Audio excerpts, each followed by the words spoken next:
Magandang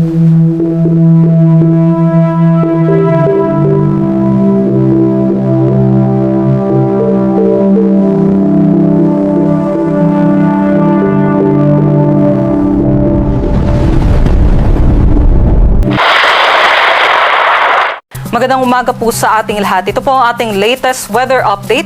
Ngayong araw may binabantayan nga po tayo na low pressure area na nasa labas ng ating area of responsibility.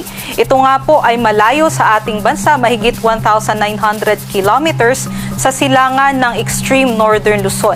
Sa ngayon may katamtaman po ito na tsansa na maging bagyo within the next 24 hours. Ngunit ang ating projection po dito sa LPA na ito ay generally kikilos po ito papalayo ng ating bansa pasilangan at hindi naman po makakaapekto sa ating panahon. Ngunit patuloy pa rin po yung ating mga pag-ulan dulot nitong habagat, especially po dito sa may Luzon and sa western section ng Visayas. So expect po natin tuloy-tuloy pa rin po yung ating mga makulimlim na panahon, and pinakamalalakas po yung ating mga pag-ulan sa Zambales and Bataan. Kaya't meron po tayong nakataas ngayon na heavy rainfall warning, kung saan po ang Zambales at Bataan ay nasa orange heavy rainfall warning.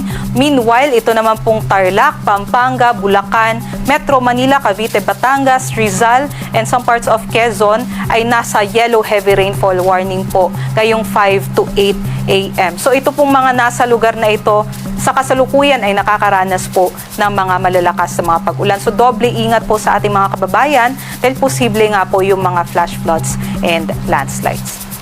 Para naman po sa mga pagtaya ng ating panahon, tuloy-tuloy pa rin nga po yung mga panakanakang pag-ulan dito sa Zambales and Bataan. And sinamahan po ito ng mga pabugso-bugsong hangin sa buong Luzon, maging sa western section ng Visayas, dulot pa rin po ng habagat.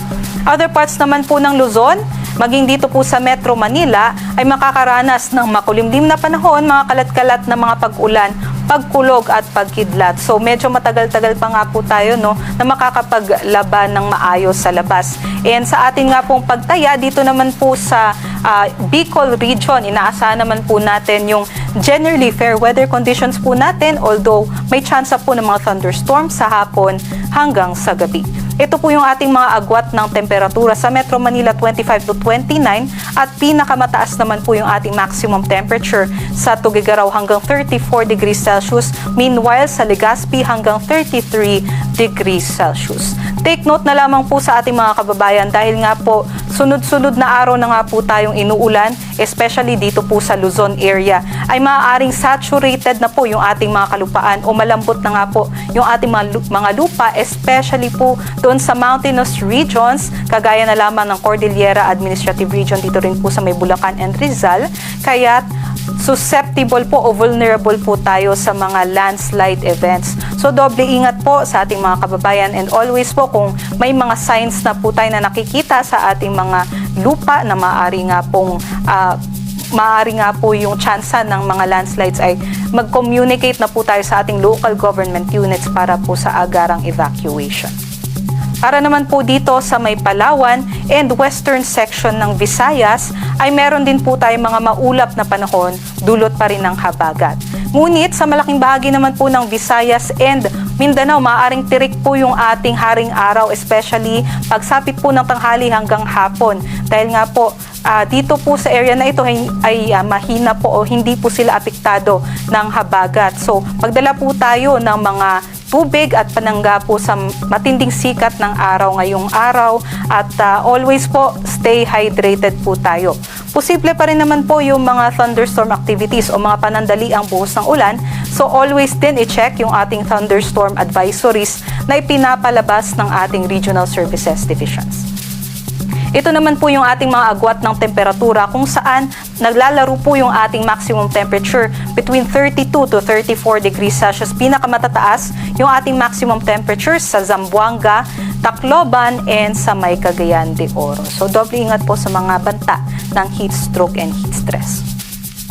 Para naman po sa kalagayan ng ating karagatan, wala naman po tayong nakataas na gale warning. Although nasa katamtaman hanggang maalon ang ating seaboards sa northern and western seaboards ng Luzon. So, doble ingat pa rin po sa mga maliliit na sasakyang pandagat. Para naman po sa mga nagtatanong, meron po ba tayong bagong sama ng panahon next week base po sa ating tropical cyclone threat potential forecast? Maaaring may panibago pong mamuo na low pressure area dito sa may northeastern portion ng ating Philippine Area of Responsibility at maaari nga po itong kumilos, pakanluran at pumasok ng ating Area of Responsibility. Inaasahan po natin yan between Sunday and early parts of next week.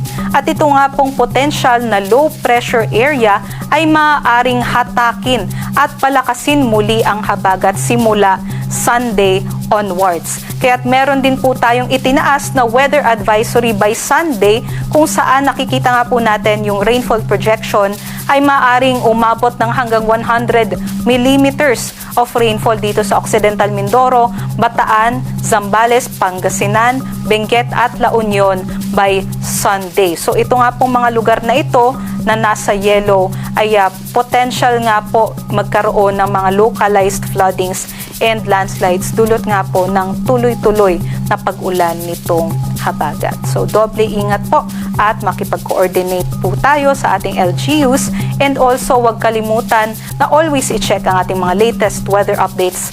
Posible nga pong magbago pa ang magiging scenario dun po sa nabanggit ko na potential na low pressure area next week. Dito sa Metro Manila, ang araw po ay sisikat mamayang 5:42 AM at lulubog naman mamayang 6:20 PM.